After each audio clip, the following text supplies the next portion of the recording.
नमस्कार, स्वागत है आप सभी का। मैं हूं आपके साथ मनु तेवतिया। सबसे बड़ी खबर के साथ शुरुआत करते हैं। कांग्रेस प्रवक्ता रणदीप सुरजेवाला की बड़ी लापरवाही सामने आई है। गोंडा में घायल पुजारी को मरा हुआ बताया है। गोंडा में पुजारी पर हमले की घटना पर तंज कसा। गोंडा में कांग्रेस अफवाह फैला रही है। रणदीप सुरजेवाला ने गोंडा में जो घटना हुई उसमें पुजारी घायल था, लेकिन अपने ट्वीट में उन्होंने उसे मृत बताया है।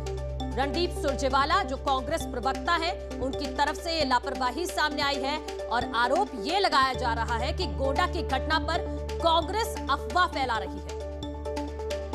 और रंजिता हमारी सहयोगी हमारे साथ जुड़ गई है। रंजिता, एक जिम्मेदार कांग्रेस प्रवक्ता इतनी बड़ी गलती कैसे कर सकता है? इसको अफवाह ही कहेंगे? जी, निश्चित तौर पर रणदीप सिंह सुरजेवाला जो है वो कांग्रेस के कम्युनिकेशन विभाग के प्रमुख है।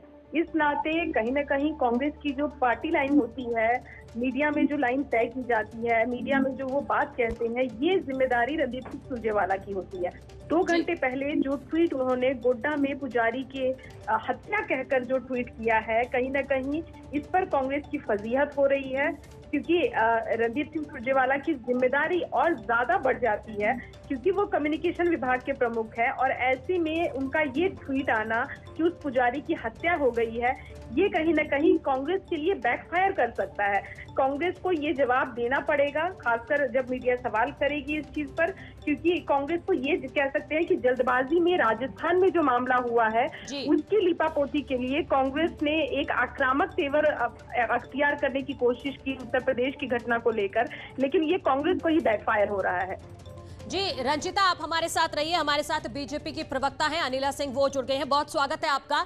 अनिला जी, कांग्रेस की तरफ से ट्वीट किया गया है, रणदीप सुरजेवाला ने गोंडा में जो घटना हुई है उसमें घायल पुजारी को मृत बता दिया है। क्या कहेंगी आप?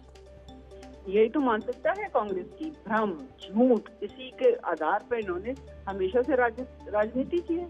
जब हमारा देश स्वतंत्र हुआ है तब से लेकर अब तक देख लीजिए, झूठ और फरेब की राजनीति, विभाजन की राजनीति। उत्तर प्रदेश में ये क्या नैरेटिव फैला रहे थे कि ये योगी सरकार जो है एंटी ब्राह्मण है। अब एक ब्राह्मण जो हमारा पुजारी है, जो अभी जिंदा है, उनको इन्होंने मृत घोषित कर दिया। ये जो है ना सोच, आदमी जो सोचता है वही बोलता है, वही कहता है।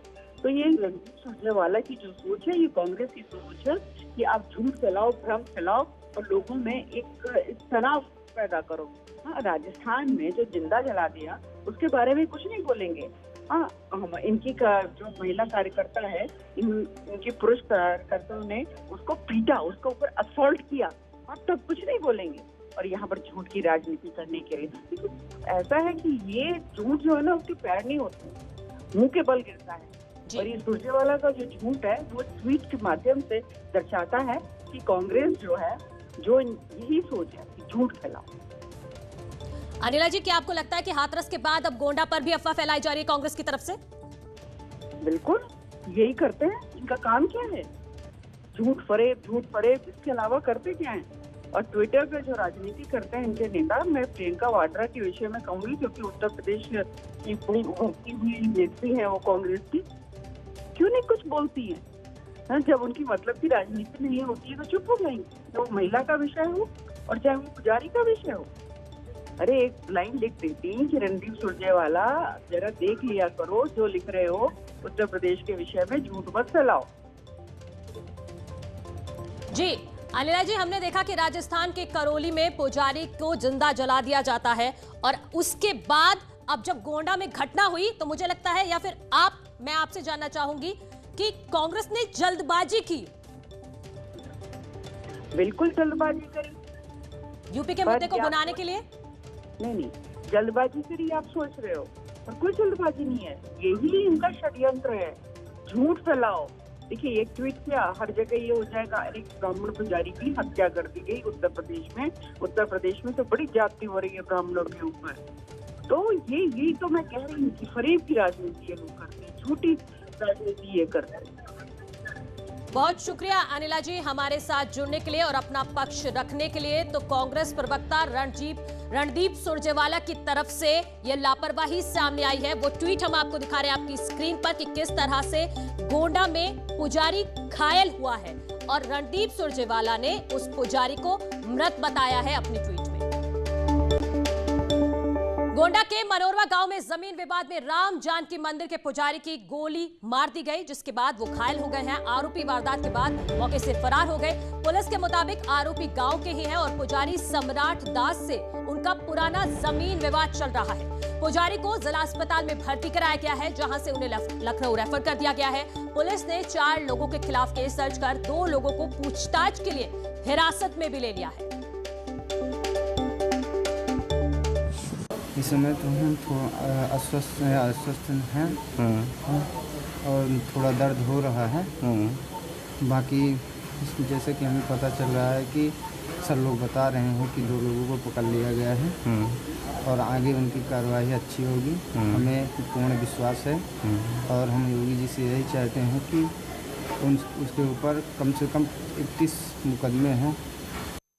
जो पुजारी हैं सम्राट दास, उनको बीती रात लगभग 2 बजे गोली मारने की सूचना आई थी। गोली उनके बाएं कंधे पे लग के निकल गई थी और प्राप्त जानकारी पे तत्काल पुलिस की मौके पे पहुंची तथा इनको इलाज के लिए जिला अस्पताल। प्रकरण में इन्होंने 4 लोगों के खिलाफ हत्या के प्रयास की तहरीर दी, जिसमें तत्काल अभियोग पंजीकृत कर लिया गया है।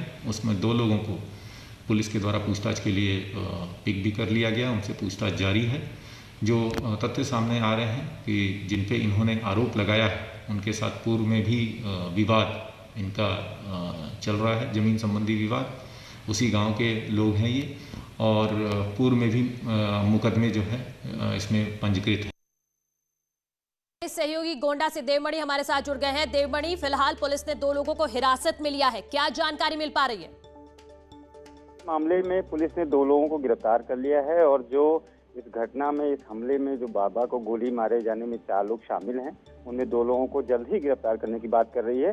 तो कुल मिला के जो ये जो घटना है, ये जो शाम को हुई है, इसके पहले भी 1 साल पहले भी इसी तरह की घटना उस मंदिर में हुई थी और उसकी भी विवेचना चल रही थी। आज जब बाबा को गोली मारी गई है, तो इस मामले में भी 4 लोगों को आरोपी बनाया गया। वहीं के स्थानीय लोग हैं, स्थानीय दबंग हैं, इनको भूमाफिया भी बताया जा रहा है और वो लोग जो गोलीकांड में शामिल है, उनमें 2 लोगों की गिरफ्तारी हुई है। 2 लोग अभी भी पुलिस की गिरफ्त से बाहर है, जिनको गिरफ्तारी की बात पुलिस कर रही है, जल्द ही खुलासे की बात कर रही है और जो इससे जुड़े तथ्य हैं उनको भी सामने लाने की बात पुलिस कर रही है। बहुत शुक्रिया आपका तमाम जानकारी के लिए देवमणि। और मंदिर के महंत का ऑडियो वायरल हो रहा है। इटिया थोक के एसएचसी के साथ बातचीत का ऑडियो। हमले को लेकर पहले ही आशंका जताई थी पुजारी ने। महंत सीताराम दास पर भी हो चुका है हमला।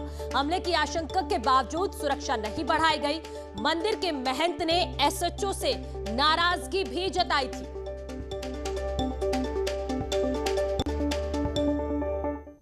हेलो, हाँ, मैं सीताराम दास महाराज बात कर रहा हूँ तेरे मनोरमा से। कहिए। अच्छा, ऐसा है कि हमें मंदिर सूचना मिल रही, वहाँ बम लग रहा है। हाँ, तो ये क्या घटना है? आपने एक्चुअल में आप जैसे ही आए सुरक्षा हटा दी गई, इसके बाद ये सब घटनाएं हो रही हैं, अच्छी बात नहीं है। अच्छा, इसको थोड़ा आप दिखवाइए, संज्ञान में लीजिए अपने। ये सब संज्ञान लिए, हमारे सिपाही हैं वहाँ मौजूद हैं। नहीं, सिपाही मौजूद है उसकी बात नहीं, किसने बम दागा मुझे ये प्रूफ चाहिए। मुझे ये प्रूफ चाहिए, किसने बम दागा, किसने ये घटनाओं को अंजाम दिया, ये मुझे प्रूफ चाहिए। कहाँ पे बम दागा है? ये मंदिर के पास में बम दागा है। कोई नहीं बम दागा है मंदिर के पास में। हमारे सिपाही गए थे वहाँ पे, हमारा आपके होम गार्ड ने, जस्ट मिनट, आपके होम गार्ड ने हमें फोन करके बताया है, उसकी भी रिकॉर्डिंग है हमारे पास, है ना? अच्छा, उनके होमगार्ड से भी बात करते हैं। हाँ, आप उनसे बात कर लीजिए। देखिए, गलत बात है, जातिवादी राजनीति आप लोग मत करिए। हमारा आपसे निवेदन है, ठीक है? कमरन निवेदन है, जब आदमी एक पद पे होता है तो उसको सच बातों को समझना चाहिए, ठीक है? ऐसा मत कीजिए, है ना? ऐसा मत कीजिए कि हमारा समुदाय खतरे पे आए, है ना? थोड़ा सा आपसे निवेदन है, आप थोड़ा देख लेते तो अच्छी बात होती, ठीक है? पुकारी मत भरिए आप। मैं बता रहा हूँ, कोई अगर घटना होती है तो 302 के ऊपर होगा। मैं आपको एक चैलेंज दे रहा हूँ, ठीक है? हुंकारी ना भरे तो मना करें। नहीं, मैं आपसे एक बात निवेदन कर रहा हूँ, अगर कोई घटना होती है तो आरोप पूरा आपके ऊपर जाएगा और दुनिया कोई ताकत आपको बचा नहीं पाएगी। मैं आपको बता दे रहा हूँ, आप एक षड्यंत्र के तहत इटिया थोक थाने पे आए हैं, ठीक है? तो आपने सुनी ये बातचीत, इसमें कहीं ना कहीं पुलिस की भी लापरवाही सामने आ रही है, क्योंकि पहले ही एसएचओ को कहा गया था सुरक्षा बढ़ाने के लिए, लेकिन सुरक्षा नहीं बढ़ाई गई। आगे बढ़ते हैं, बड़ी खबर की बात करते हैं। झांसी से है, पॉलिटेक्निक की छात्रा से बलात्कार की वारदात हुई है। पॉलिटेक्निक परिसर के अंदर वारदात से सनसनी फैल गई है। साथी से मिलने गई थी पॉलिटेक्निक कॉलेज। मौके पर पहुंचे 1 दर्जन छात्रों ने छात्रा और उसके साथी के साथ जमकर मारपीट भी की है। अश्लील वीडियो बनाकर छात्रा के साथ बलात्कार हुआ है। बलात्कार के बाद छात्रा से दबंगों ने 2000 रुपए भी लिए हैं। एसएसपी समेत भारी पुलिस बल फिलहाल पॉलिटेक्निक कॉलेज पहुंच गया है। घटना को लेकर कर्मचारियों छात्रों से पूछताछ की जा रही है। सीपरी बाजार की ये घटना है। अश्वनी हमारे सहयोगी हमारे साथ जुड़ गए हैं। अश्वनी, ज्यादा जानकारी दीजिए। जब एक छात्रा पॉलिटेक्निक परिसर के अंदर अपने साथी से मिलने गई थी, बातचीत के दौरान वहां पर बताया यह जा रहा है कि तकरीबन 12 जो छात्र थे पॉलिटेक्निक के ही, वो मौके पर आ जाते हैं और उन्होंने पहले छात्रा उसके प्रेमी जिसका साथी था उसके साथ कभी मारपीट की। इसके बाद उस छात्रा को एक छात्र बताया जा रहा है कि खींचकर हॉस्टल की छत पर ले जाता है, जहां उसके साथ बलात्कार करता है। इसके बाद दोबारा उसका वीडियो बनाया जाता है। उस वीडियो के दम पे इस छात्रा से 2000 रुपए भी छात्र ले लेते हैं। तो कहीं ना कहीं इस घटना के आने के बाद मौके पर एसएसपी से भारी पुलिस बल पहुंचते हैं। वहां पे जाकर के छात्रा को किसी तरीके से बचाया जाता है। सही बात ये रही है कि मौके पर सूचना मिलते ही एक पुलिस वाला वहां मौके पर पहुंच गया तो बहुत बड़ी वारदात होने से भी बच गई। छात्रा की कहीं ना कहीं जान भी बच गई है। फिलहाल पुलिस पूरे मामले की तफ्तीश कर रही है। लेकिन हैरानी करने की बात यह है कि जिस तरीके से पॉलिटेक्निक परिसर के अंदर एक रेप की वारदात हो रही है, कहीं ना कहीं पॉलिटेक्निक परिसर और छात्र जो कॉलेज है उसकी सुरक्षा भी बड़ा सवाल खड़ा हो जाता है।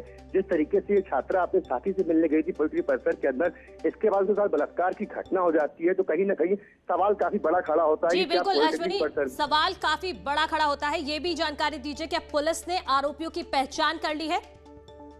बिल्कुल, जो छात्रा उसके परिजन ने जो लिखित में प्रार्थना पत्र दिया है थाने में, उसी प्रार्थना पत्र के आधार पर पुलिस जो छात्र हैं जो मौके पर पहुंचे थे, जिन्होंने छात्रा के साथ मारपीट की है, उसका पैसे छीने हैं, उन छात्रों की फिलहाल पहचान की जा रही है। साथ ही साथ जो कर्मचारी वहां पर मौके पर तैनात थे, उन सभी कर्मचारियों को सत्यापन कराया जा रहा है कि कर्मचारी आखिर पॉलिटेक्निक के ही हैं, छात्र पॉलिटेक्निक के ही हैं, बाहर के हैं, कहाँ के हैं। फिलहाल एक जो छात्र था वो पहचान लिया गया है जिसके साथ बलात्कार किया है। इसके अलावा जो अन्य जो छात्र जो मौके से भागे हुए हैं, उनकी तफ्तीश, उनकी तलाश काफी तेज पुलिस कर रही है। कई टीमें बना दी गई हैं। मौके पर अभी भी एसएसपी समेत भारी जी अश्विनी, आप बने रहिए हमारे साथ। दिनेश कुमार एसपी हमारे साथ जुड़ गए हैं झांसी के। बहुत स्वागत है सर आपका। सर, आपसे ही जानना चाहूंगी, झांसी में पॉलिटेक्निक कॉलेज के अंदर इतनी बड़ी वारदात हो जाती है, अब तक क्या कार्रवाई की गई आपकी तरफ से? एक जो पीड़िता थाने पे उपस्थित होकर तहरीर जो दी थी, उसमें पॉलिटेक्निक के जो 10-12 छात्राओं के ऊपर एलिगेशन ये था कि उनके एक दोस्त को मारपीट किया है और कुछ पैसे इनसे छीना है और ऑनलाइन भी ट्रांसफर करवाया, अश्लील वीडियो बनाया। उन 10-12 लड़कों में से एक लड़के ने इनको ऊपर वार्डन के रूम में ले जाके बलात्कार करने के आरोप लगा रही है। तुरंत ही पुलिस मौके पर पहुंच गई थी। इनफैक्ट तहरीर पे भी उन्होंने लिखा है, पुलिस गश्त करते उस तरफ से निकली है, तब उनके जो दोस्त ने चिल्लाया, तुरंत मौके पर पुलिस जब गई है तब भाग गए थे सब। तो बच्ची को और उनके दोस्त को रेस्क्यू किया पुलिस ने। तत्काल तहरीर पे मुकदमा लिख गया है और उनमें से एक लड़के को ये लोग पहचानते हैं, पॉलिटेक्निक कॉलेज से, वो भी स्टूडेंट है, और बाकी जो सस्पेक्ट है वो सब स्टूडेंट ही बताए जा रहे हैं। तो 3 टीम्स अलग अलग गठित हो गए हैं। संदिग्ध 2 को हिरासत में भी अभी 5 मिनट पहले हिरासत में लिए गए। पूछताछ जारी है, जल्द से जल्दी सभी बाकी लोग गिरफ्तार किए जाएंगे। जी, क्या आपकी तरफ से कॉलेज प्रशासन पर भी कोई पूछताछ हुई हो या आगे कोई कार्रवाई करने की तैयारी? सबसे बड़ी बात तो ये है कि वहाँ के जो जितने भी वार्डन हैं या फिर वहाँ के केयरटेकर्स है, सबको पुलिस ने तत्काल पूछताछ है तो हिरासत में ले लिया है। पूरा पूछताछ कर रहे हैं, जो भी तथ्य सामने आएगा तत्काल कार्रवाई की जाएगी। सर, कब तक इस पूरे मामले का खुलासा हो जाएगा? बहुत जल्दी, बहुत जल्दी। जी, बहुत शुक्रिया, क्योंकि न्यूज़ 18 पर आपने आश्वासन दिया है कि जल्द ही इस बड़े मामले का खुलासा कर दिया जाएगा। एसएसपी हमारे साथ जुड़े थे झांसी के दिनेश कुमार, बहुत शुक्रिया आपका।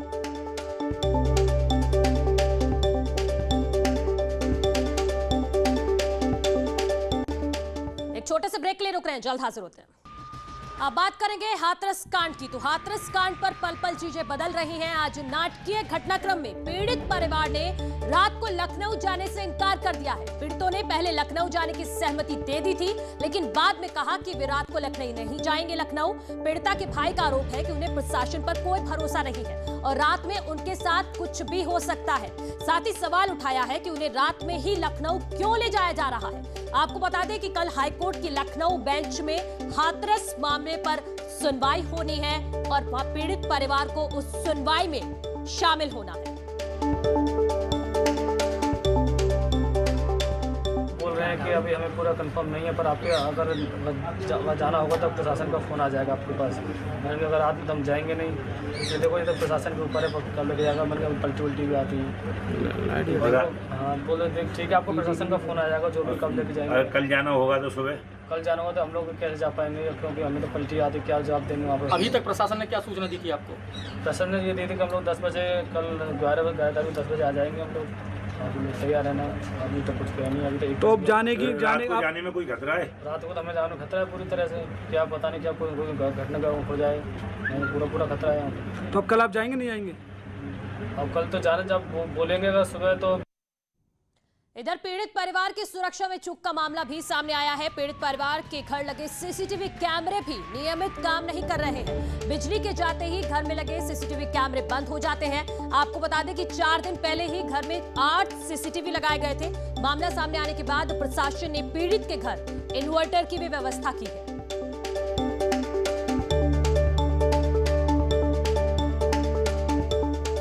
सुमित शर्मा हमारे सहयोगी हाथरस से हमारे साथ जुड़ गए हैं।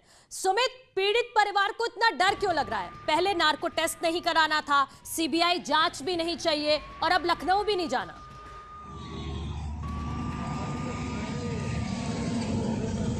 देखिए मनु, जिस तरह से हाईकोर्ट ने इस पूरे मामले में इस मामले से जुड़े हुए सभी अधिकारियों को तलब किया था, 12 तारीख को हाईकोर्ट ने इस पूरे मामले में संज्ञान लेते हुए उनको तलब किया था।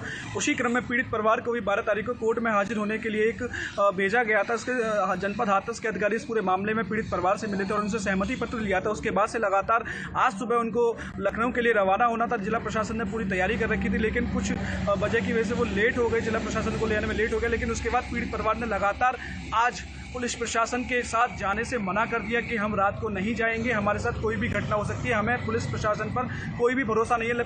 जबकि पुलिस प्रशासन ने पीड़ित परिवार की सुरक्षा के लिए पूरे इंतजाम किए हुए हैं। उसके बाद से लगातार ये बात सामने आ रही थी। तभी पीड़ित परिवार से जब न्यूज़ 18 की बात हुई तो उन्होंने कहा है कि हमें जिला प्रशासन के ऊपर कोई भरोसा नहीं है कि हमारी सुरक्षा में कुछ भी हो सकता है। उसके बाद से अभी पीड़ित परिवार ने कहा है कि हम सुबह 5 बजे यहाँ से लखनऊ के लिए रवाना होंगे। मनु जी, तो सुमित आप ये जानकारी दे रहे हैं कि सुबह 5 बजे यानी कि कल सुबह 5 बजे पीड़ित परिवार जाएगा?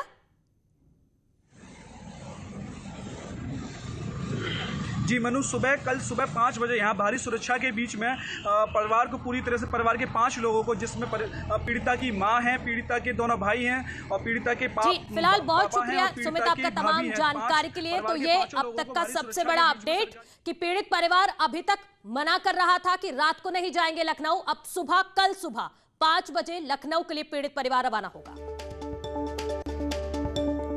यूपी में माफिया की संपत्ति जब्तीकरण की कार्रवाई जारी है। सहारनपुर के देवबंद में गैंगस्टर फूल मियां की करीब 1.5 करोड़ की संपत्ति को प्रशासन ने कुर्क किया है, जिसमें कृषि भूमि और मकान शामिल है। ये संपत्ति अवैध रूप से अर्जित की गई थी। प्रशासन के मुताबिक गैंगस्टर फूल मियां गिरोह बनाकर अवैध रूप से धन और संपत्ति अर्जित करता था।